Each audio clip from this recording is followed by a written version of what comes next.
Bem-vindos ao Casa Comum. Encontro aqui à quarta-feira de Mariana Vieira da Silva e Duarte Pacheco. Uma semana marcada pela greve geral e também pela apresentação da estratégia de segurança norte-americana, que nos vai ocupar na segunda parte da nossa conversa. Vamos começar pelas questões das alterações à lei laboral que motivam esta greve geral para quinta-feira, amanhã, a primeira paralisação conjunta desde 2013.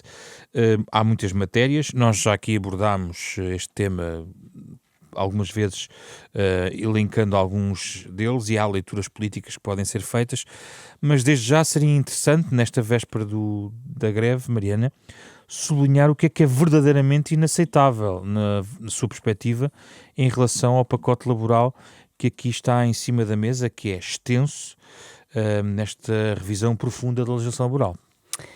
Bom, boa tarde a ambos. Na minha perspectiva, há três coisas que são absolutamente inaceitáveis. E a primeira é a forma. E no que diz respeito a matérias de negociação laboral, de negociação entre sindicatos e, neste caso, governo, a forma é muito importante. E aquilo que o governo aqui fez, e eu recordo-me logo nessa semana ter falado até do tema que ia marcar o depois do verão, nessa altura, a forma que é lançar uma alteração profundíssima, ao contrário de todas as outras que foram feitas no passado, completamente unidirecional, ou seja, no sentido de medidas que retiram direitos aos trabalhadores. E depois passa meses sem se mover, sem agendar reuniões, sem fazer trabalho de negociação. A forma é uma das coisas que é aqui mais complicada, porque nós sabemos que os governos, quando introduzem determinadas formas de trabalhar, elas depois têm consequências. A segunda dimensão que me parece aqui inaceitável é a que diz respeito a uma lógica de contra-reforma. E aqui vou-me restringir não àquilo que o governo muda de propostas anteriores aprovadas pelo Partido Socialista, mas a uma coisa fundamental. No pós-Troika, quando se decidiu reverter algumas medidas das que tinham sido aprovadas pela Troika, e destaco algumas, essa decisão foi feita com o objetivo de ter um acordo em concertação social, ou seja, medidas que tinham dado direitos aos patrões, mesmo em detrimento de alguns direitos dos trabalhadores, aprovadas naquele período, não foram totalmente revertidas na alteração legislativa de 2019. E é por isso que, por exemplo, os recuos nos contratos a prazo, que foram feitos em 2019, tiveram o acordo das centrais, das organizações patronais. Foi com o acordo das organizações patronais que se reverteu essa medida da Troika. Aqui ainda não está excluída a via total da concertação social. Certo, mas estamos a reverter medidas aprovadas pela concertação social, porque um dos argumentos que o Governo faz é que está a reverter a agenda do trabalho digno, mas isso não é verdade. Estão aqui a ser revertidas medidas, nomeadamente no combate à precariedade, que tinham tido o acordo de todos e, portanto, a pergunta porquê tem que ser feita. Terceiro ponto. E, finalmente, o terceiro ponto é o que diz respeito a uma coisa que é relativamente pequena, mas que, quanto a mim, desmente tudo aquilo que o Governo tem dito sobre a legislação laboral e que tem a ver com o recuo numa medida que era a da presunção de laboralidade no que diz respeito ao trabalho das plataformas. É muito difícil o Governo dizer que esta legislação que aqui apresenta é no sentido de preparar o país para o futuro, quando na verdade reverte uma das medidas que aqui estava e que pretendia responder a um dos desafios, que é esta existência de relações laborais que não são as tradicionais, e nomeadamente as que dizem respeito às plataformas e que já estava a ter os resultados, porque já temos decisões do Tribunal de presunção dessa relação laboral nestes casos em defesa dos trabalhadores. E, portanto, escolhi 3 e é muito difícil, porque são mais de 100. Todas no mesmo sentido. Não pegou em alguns tópicos que eu pensava que ia tomar, mas... É o problema de escolher 3? Duarte, se calhar vamos começar, enfim, por lhe dar a possibilidade de contestar eventualmente o que a Mariana aqui sublinhou, sendo que o Duarte também concorda com alguns tópicos que estão no pacote laboral. Não sei se eventualmente quer repisar ou trazer outros argumentos para contestar a greve da manhã. Muito boa tarde. A greve, para mim, é contestada exclusivamente porque estamos ainda numa fase de negociação. E, portanto, essa foi logo a minha grande crítica, nomeadamente ao GT, que, estando numa fase ainda de diálogo, devia esperar pelo fim desse processo, e esse processo não se há de arrastar indefinidamente, e até seria natural que a própria UGT deixasse a ameaça. Nós estamos aqui disponíveis para conversar, queremos o entendimento, mas se os senhores não estiverem abertos e insistirem em posições que nós consideramos inaceitáveis, olha, fiquem já com o pré-aviso de greve geral. Mas pronto, essa é a minha grande crítica. Agora, em relação a todo este episódio e a influência que ele pode ter na adesão ou não à greve amanhã, é que eu acho que temos aqui um pecado mortal, que foi o facto de o governo avançar com esta legislação sem explicar ao país a utilidade para que o país cresça mais. Se as pessoas compreendessem, reparemos... Não debatemos isto na campanha eleitoral também. Na campanha não, só em termos de algumas intervenções públicas do Primeiro-Ministro a dizer que queria mexer na greve, até pressionado por aquilo que estava a acontecer com a Refer, mas não estava explícito. Mas, sobretudo, eu lembro sempre aquilo que aconteceu durante os anos da Troika, que foram anos muito duros, mas que os portugueses perceberam a necessidade de fazer determinadas coisas. Não gostavam, mas compreenderam que elas tinham que ser feitas naquela fase, esperando depois que pudessem vir a ser revertidas mais lá à frente. E aceitar, se disséssemos anos antes que as pessoas iam ter cortes nos ordenados, nos subsídios de férias, etc., ninguém seria isso possível. E as pessoas aceitaram, porque perceberam da inevitabilidade. Aqui é a mesma coisa. Não perante uma crise, mas se o governo explicasse aos portugueses, à partida, olha, nós estamos a crescer bem, face a histórico, mas estamos a crescer menos que aquilo que precisamos. E nós temos aqui uma ferramenta que consideramos importante. E explicando isso com naturalidade, porque as pessoas conseguem compreender quando lhes explicam as coisas, o pacote tinha sido aceito de uma outra forma. Não foi isso que o Primeiro-Ministro tentou fazer nos últimos dias? Com aquela questão dos salários e a ambição dos salários e colocando-se na pele de um trabalhador sindicalizado? Foi o discurso. Mas se calhar não foi até por aí a melhor forma. Sinceramente, porque quando se começa numa lógica de barganha, as pessoas já não comem isso. E, portanto, aquilo que eu admito que ele tenha porque voltou aí a ter um erro de comunicação, porque eu acredito que ele tenha esse objetivo, esse sonho, e é bom termos objetivos execuíveis, mas ambiciosos. Mas temos que dizer como é que lá vamos chegar. E isso não foi dito. Dizer que queremos ter um ordenado mínimo de 1.600 euros. Ótimo, quer dizer, quem é que está contra isso? Não foi feliz o Primeiro-Ministro, é isso? Sobretudo não conseguiu explicar aos portugueses, neste caso, como é que se alcançaria essas metas. Mas o Duarte já criticou o GT, já achou que o governo podia ter tido um outro discurso. Isso quer dizer, agora, portanto, o erro de comunicação. Certo. Em segundo lugar, o segundo erro, para mim, foi a dificuldade de diálogo que foi sendo demonstrado. E essa dificuldade de diálogo decorreu de demorar meses a dar uma resposta ao GT quando eles apresentaram a sua primeira conclusão da avaliação, ainda antes do verão, e o governo demorou meses para lhe responder. Só isso é um sinal de que não está totalmente aberto a poder conversar. Finalmente, sobre as medidas. Há questões que são importantes, nomeadamente a bolsa de horas individual. Eu acho que é realmente importante, porque pode ser necessário, num determinado pico, as empresas terem esse instrumento à sua disposição.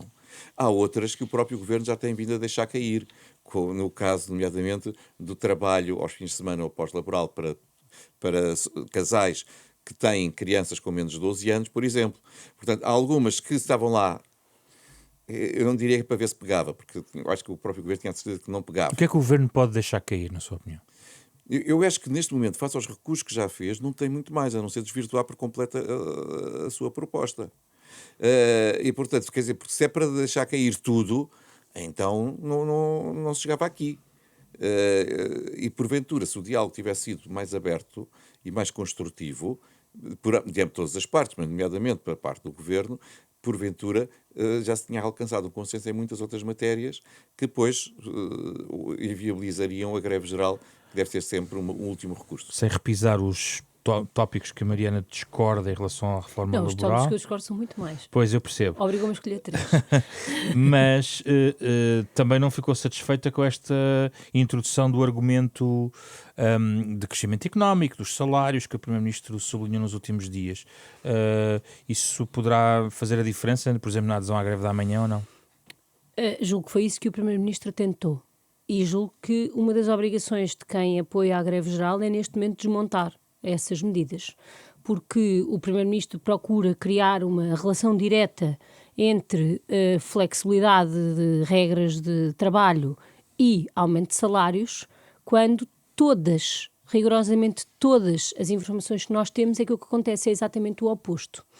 É que tentar criar uma relação entre a flexibilização laboral e outros elementos, nomeadamente relacionados com o crescimento económico, eu também acho debatível, também acho que ela não existe, mas é debatível. Dizer que flexibilidade, ou melhor, precariedade, que é o que aqui é aumentado, cria melhores salários, é falso. Nós sabemos que os contratos precários são cerca de 20% mais baixos os salários que eles pagam do que os contratos sem termo. E, portanto, é uma relação oposta àquela que o Primeiro-Ministro aqui tenta estabelecer. E eu gostava de voltar ao tema dos contratos, do aumento do tempo do contrato a prazo, porque não é só isso que está em causa nesta lei.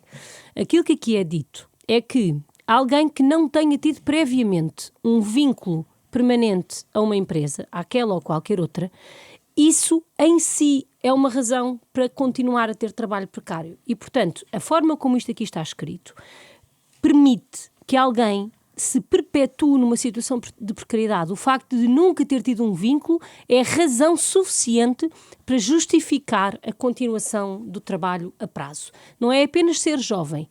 E aqui são os jovens os mais afetados, porque eles têm cerca de 2/3 dos contratos a prazo que o país tem. É a ideia de perpetuação desta relação desigual. E, portanto, procurar desmontar esta relação que o Primeiro-Ministro tentou criar, ainda por cima utilizando um número que é uma caricatura, pode ser um sonho, mas é tão distante da realidade que nós temos que funciona como uma caricatura, é preciso chamar a atenção para que isto não é o que acontece. O que acontece é que a precariedade baixa os salários. Foi assim em Portugal e por isso também melhorámos os nossos salários nos últimos anos e é assim no mundo inteiro. Eu queria chamar a atenção final para uma coisa. O Governo efetivamente respondeu ao UGT. E nós ainda só conhecemos as propostas pelos jornais. Mas nessas propostas há elementos da legislação laboral que agravam os direitos dos trabalhadores, porque o Governo respondeu ao UGT, incluindo pedidos da CIP, nomeadamente em matéria de negociação coletiva. E nós, quando, numa situação de uma greve geral já agendada, mas o UGT disse que punha a hipótese de desconvocar. Se envia uma contraproposta com medidas que agravam as propostas originais em matéria de relação com os trabalhadores, nós temos mais um elemento desta, eu vou-lhe chamar de desprezo pela negociação, porque com toda a franqueza é sempre isso que tenho ouvido quando ouço a Sra. Ministra do Trabalho falar, porque ela defende as suas propostas, com todo o direito, com uma arrogância e com um desprezo pela visão oposta à sua, que julgo que também precisamos de assinalar. Duarte? Disse o seguinte, se nós tivermos maior crescimento, tivermos uma dinâmica económica maior, ainda por cima, numa situação de praticamente pleno emprego, os salários tendem a aumentar. E, portanto, esta reforma, conduzindo a um maior crescimento económico na perspectiva do Governo, tem esse efeito secundário, que é o aumento salarial. E, em segundo lugar, o reforço da flexibilidade faz com que as empresas também tenham a maior necessidade de remunerar bem quem querem reter. Porque, acha que tem esse efeito direto? Não aconteceu. Aconteceu sempre o oposto. Mas até agora não tivemos ainda medidas realmente de apoio à flexibilidade do trabalho. Quer dizer, à flexibilidade na lógica de eu quero reter quem tem condições, mas quero ter a margem para dispensar quem não produz e quem não faz nada. Se falarmos com muitos dos empresários, aquilo que eles se queixam, para além da escassez de mão de obra, que todos se queixam, é que a partir do momento em que determinado tipo de pessoas entram no quadro, parece que se transformam, que se transfiguram e que deixam de ter o mesmo empenho do que tinham antes. E isto é lamentável também e depois não há nada a fazer. E é por isso que tem que se dar também instrumentos às empresas para que elas possam ter uma gestão mais ágil e que os colaboradores também percebam que aquilo que deram durante a primeira fase tem que continuar a dar na segunda fase para bem da própria empresa. Tréplica, para excluirmos o outro tema nacional que fazemos. É absolutamente impossível alguém dizer no nosso país, neste momento, que é difícil despedir. Porque não é.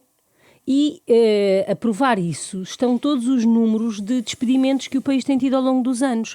E não só não é difícil, como é muitíssimo mais barato do que era no passado, mas muitíssimo mais barato do que era no passado. E, portanto, nós não podemos dizer que não assistimos nos últimos anos, e por isso eu chamei a atenção que quando em 2019 o governo do Partido Socialista decide fazer as mudanças da lei laboral, ou se quisermos utilizar uma expressão que na altura se dizia destroikizar a legislação laboral, sem um recuo em todas as medidas, e por isso teve o acordo dos patrões, isso significou um compromisso que esta lei põe em causa. Porque isto significa, e eu quero chamar a atenção para isto, que é irrelevante para o PSD que uma medida tenha sido tomada em concertação há 5 anos, na mesma ela deve cair. E eu acho que isso é um sinal da maior gravidade que eu repito, que em 50 anos de democracia nunca aconteceu. Já tivemos alterações de legislação laboral sem acordo. Mas quando é feito com acordo, é respeitado. Duarte. E não é isso que temos aqui. Isso é a mesma coisa que dizermos que temos uma revisão constitucional. Aprovada é a mesma coisa. Aprovada por 2/3 não é a dos mesma deputados, coisa. significa que a Constituição está perfeita e que ela não pode ser mudada.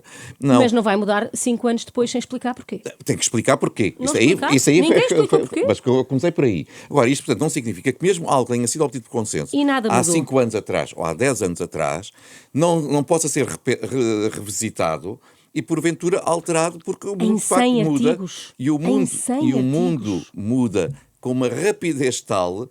Olha, nós estávamos a falar antes de começarmos o trabalho, este nosso programa, que parece que Trump foi eleito há vários anos e não só aumenta há um ano, o que mudou no último ano. É só para mostrar que o mundo muda com uma rapidez tal que soluções que tinham porventura acordo e foram implementadas e respeitadas por todos durante os últimos 5 anos, não mereçam ser revisitadas e alteradas. Deixe-me só ir em 2 minutos ao dia seguinte, se a greve tiver uma forte expressão, Duarte. O Duarte diz que já não há muito a mexer, quer dizer, do ponto de vista de tentar mudar o pacote laboral. O que é que o governo deve fazer se a greve tiver realmente uma expressão muito significativa? Deve continuar, no âmbito da concertação social, a procurar o consenso o mais amplo possível e fazer todos os esforços para que a UGT possa subscrever o acordo com as confederações patronais. Excluo a CGTP porque raramente Mas está para isso disponível tem que dar alguma coisa ao GT. Até agora não conseguiu. E já deu várias coisas. Parece que o GT também não tem sido muito razoável, porque muitas das questões que já foram colocadas, que eram colocadas de início por parte do GT, o Governo já lhes respondeu favoravelmente. Portanto, agora, se é para fazer o pacote laboral, deixar como está, ou se é para fazer o pacote laboral que o GT acha ideal, o mundo não é assim. O mundo é feito de compromissos. E, portanto, há que seguir em frente, Duarte? É seguir em frente no E limite. apoiar com que apoios? Veremos no Parlamento quem é que está disponível para apoiar. Não é bom para o país, repito. Prefiro que seja uma proposta que seja possível consensualizar na concertação social. Mas o Governo está mandatado para governar. Se, porventura, os parceiros sociais não derem esse consenso, o Governo, na minha perspectiva, não deve desistir daquilo que pretende fazer, até para poder ser responsabilizado no fim do seu mandato. Deve avançar com os apoios que encontrar no Parlamento. Mariana, só para fechar, e o que fazer também do lado de quem apoia a greve geral, se houver uma adesão significativa, se retomar, por exemplo, esta conversa com a UGT, tentar melhorar alguns aspectos, na sua perspectiva, não salva de todo o pacote laboral? Foi por isso que eu escolhi como primeiro problema um problema de forma. É porque uma coisa que começou tão mal é muito mais difícil de endireitar do que tentar começar do princípio este processo, que é quais são as mudanças que a nossa legislação laboral precisa face à situação económica que o país vive, porquê, e sem ser esta tentativa de mudar 100 e tal artigos, sem nenhuma linha política que não seja um ajuste de contas com o passado. No Parlamento, como ele está, o PS não dará apoio ao governo. O PS tem sido muito claro nessa perspectiva, mas eu chamo a atenção que em todo o espectro político, ao longo das últimas semanas, mesmo do lado do PSD, e volto a destacar as mensagens de Bagão Félix, Silva Peneda, são de um forte distanciamento face àquilo que é apresentado. E, portanto, não é à toa que os TSDs apoiam esta greve. Não me parece que o Governo faça bem em não ler uma resposta tão transversal que a sociedade portuguesa está a dar. Vamos ao tema internacional europeu desta semana. Vamos abordar a estratégia de segurança nacional dos Estados Unidos da América. Antes de ouvirmos aqui o nosso painel em estúdio, vamos ouvir a opinião do eurodeputado eleito pelo Chega, António Tanger Correia, que tem também uma opinião sobre esta matéria. Sr. Embaixador, qual é a sua perspectiva, olhando aqui uma perspectiva europeia, naturalmente, sobre este impacto, tendo em conta a forma como foi recebida, de forma bastante negativa, por diversos governos e diversas personalidades? Bem, aquilo que o relatório norte-americano de segurança diz é aquilo que nós já sabíamos há muito, que é o enfraquecimento da Europa e a falta de capacidade da Europa de intervir a nível dos vários conflitos que se desenvolvem, e eu posso dar 2 exemplos desde já, que é o conflito na Ucrânia, com os russos, e o conflito no Médio Oriente, nomeadamente em Gaza. A União Europeia, que se gaba de ser o maior contribuinte da autoridade palestiniana, de facto não tem qualquer influência nos destinos, quer do novo Estado palestiniano, quer em Gaza, quer na Cisjordânia, portanto limita-se mais uma vez a ser um pagador, que também é uma posição semelhante à da Ucrânia, em que realmente nós nem sequer à mesa das negociações estamos. Portanto, estamos numa situação de grande fraqueza. Essa situação não é nova, é uma situação que se tem vindo a degradar, que todos nós sabemos. A Europa desindustrializou-se. A Europa deu cabo dos seus serviços de saúde, a Europa deu cabo dos seus serviços de educação, a Europa desmilitarizou-se, o que é uma coisa extraordinária, como eu já lhe disse uma vez, que a von der Leyen queria fazer agora uma espécie de um exército europeu, ainda não se percebe muito bem os contornos disso, mas foi ela que ajudou a destruir o exército alemão. Os alemães já vieram dizer que afinal iam rearmar-se, mas se calhar já não vão rearmar-se, porque 57% da população, pelo menos, é contra o rearmamento da Alemanha, da população alemã. Portanto, nós temos aqui uma série de compromissos. Quanto a nós sermos o aliado preferencial dos Estados Unidos, eu acho que os valores permanecem mais ou menos os mesmos, os valores civilizacionais. Agora, realmente, nós somos um parceiro muito mais fraco do que éramos.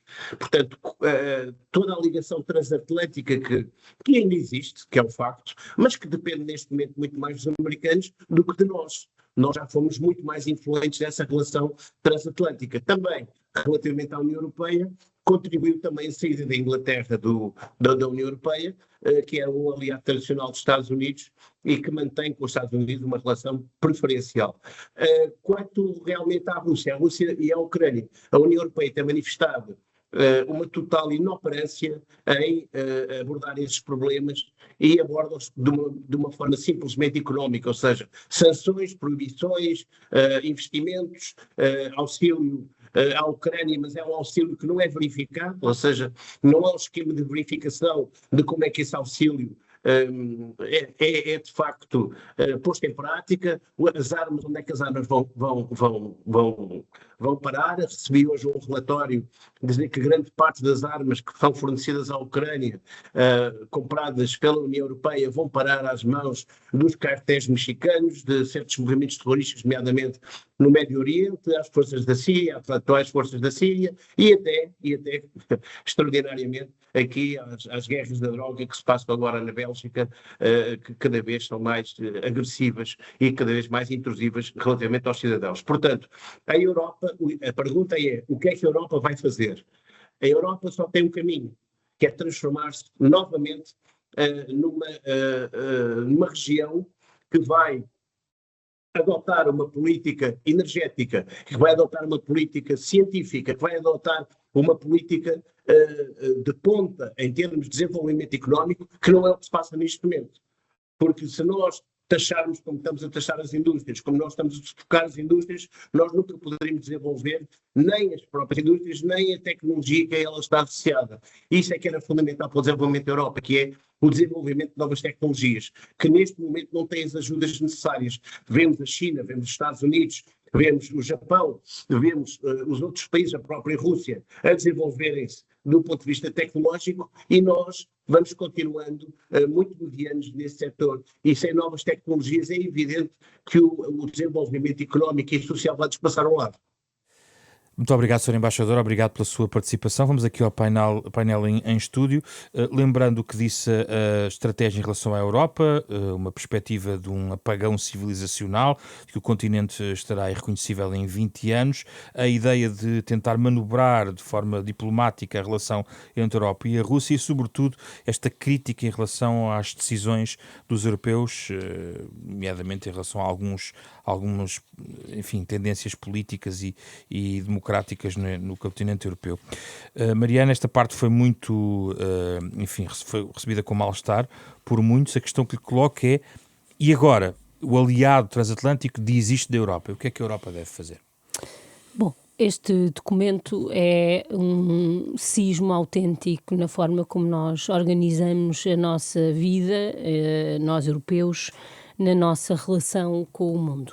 Porque se é verdade que ao longo destas 30 e qualquer coisa páginas continua a ser utilizada a expressão aliados, e às vezes parece ser sobre a Europa, na verdade a Europa é aqui apresentada como um inimigo da estratégia americana, que só não se corta definitivamente com esse inimigo, porque isso traria custos muito significativos aos Estados Unidos.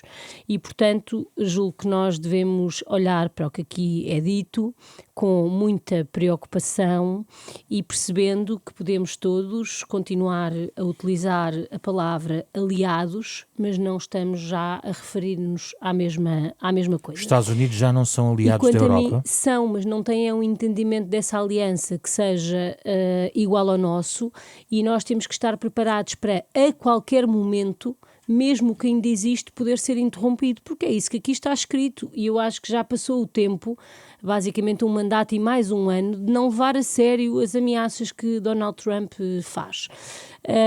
Eu julgo que a mensagem mais importante que a União Europeia tem a tirar deste documento é que os Estados Unidos querem atingir precisamente essa organização, União Europeia, e todas as dimensões em que nós nos organizamos coletivamente.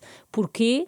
E isso também é dito explicitamente, porque a relação individual com cada Estado-nação parece ser a única com a qual Donald Trump quer viver.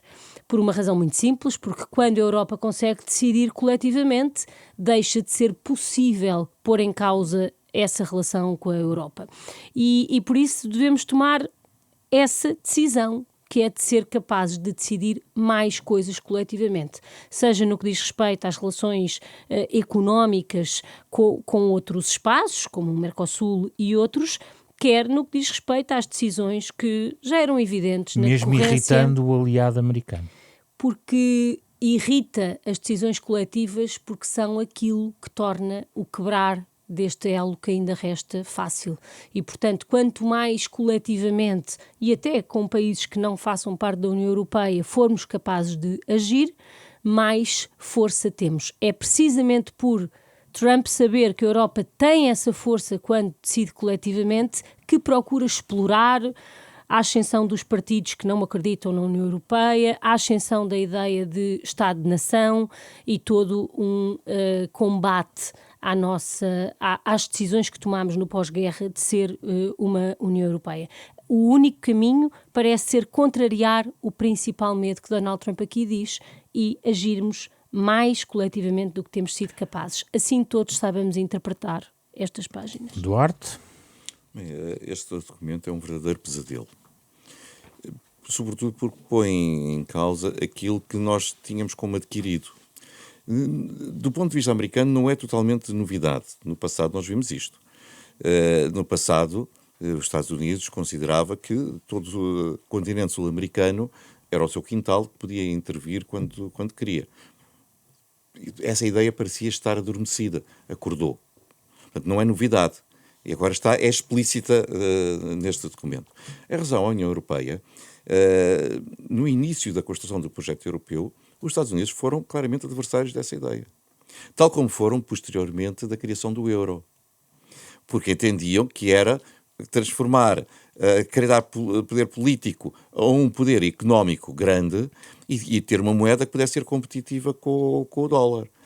Mas nós, europeus, soubemos resistir, não vacilámos e construímos E agora, a União Duarte? Europeia e o euro como moeda. Agora, eu acho que nós temos aqui que definitivamente deixar de ver os Estados Unidos como um aliado. De facto, não é, acabou. Essa relação acabou. E ao mostrarmos liderança, porque a única coisa ainda por cima que Trump respeita são lideranças fortes. E aquilo que a União Europeia fez nos últimos meses não foi propriamente isso. Ter aquela ida dos principais líderes europeus à Casa Branca, parecia que estavam a ter uma aula com o professor de um lado da mesa e eles sentados do outro. Quer dizer, aquilo não é aceitável. Falhou essa estratégia, acha? Quer dizer, eu percebo que havia uma tentativa de o trazer para este lado. E de ganhar tempo. E de ganhar tempo. Mas claramente falhou. Falhou porque ele não vai mudar. Quer dizer, ele considera, e ainda voltamos a dizer, isto não é novo, que logo depois da tomada de posse, em Davos, o vice-presidente americano, em público, arrasou por completo as lideranças europeias. Como é que a Europa, Não é neste contexto, responde ao corte que possa existir com os Estados Unidos? Quer dizer, e tem uma guerra aqui às portas do seu continente, no seu continente. Precisamente ganhar tempo. Foi aquilo que foi a política. Nós precisamos de ter definitivamente posições firmes, não vacilar e ter orçamento de defesa compatível com essa afirmação. Depois da guerra... Isso não veio a tempo da questão da Ucrânia, Eduardo. Quer dizer, poderá vir a tempo na lógica de continuar a apoiar de uma forma definitiva, quer com inteligência, quer com meios militares. Se me diz, são os meios militares para a Ucrânia ganhar a guerra? Dificilmente, não temos essa capacidade ainda. Para poder resistir, eles conseguiram resistir com muita tenacidade durante praticamente 4 anos a um dos maiores exércitos do mundo. E, portanto, de certeza que nós quisermos, nós poderemos continuar a apoiá-los. Agora vem a tentativa de ingerência já dentro dos países, na lógica de apoiar candidaturas que vão ter, de certeza, muito dinheiro e outro tipo de apoios para poderem ganhar eleições no continente europeu e assim serem joguetes. Eu recordo que o Partido Trabalhista no Reino Unido, depois da Segunda Guerra Mundial, quando venceu as eleições, pouco depois resolveu iniciar um processo de ter armas nucleares. Foi um governo trabalhista. Porquê? Porque percebiam que sem armas nucleares nós passaríamos a ser um joguete entre a Rússia e a própria Grã-Bretanha, seria um joguete entre a Rússia e os Estados Unidos. E tinha que ter um mínimo de segurança, de independência. É um arsenal reduzido, é reduzido claramente, mas tem. Ora bem, aqui é a mesma coisa. Ou nós temos essa capacidade de dizer, nós temos capacidade de respirar sozinhos, ou então somos um mero joguete. Claro que Trump vai fazer tudo para que os líderes europeus que sejam mais resistentes percam eleições e tenham pessoas que sejam os seus joguetes. Esperemos é que os europeus não vão nisso. Encontramos-nos na próxima semana.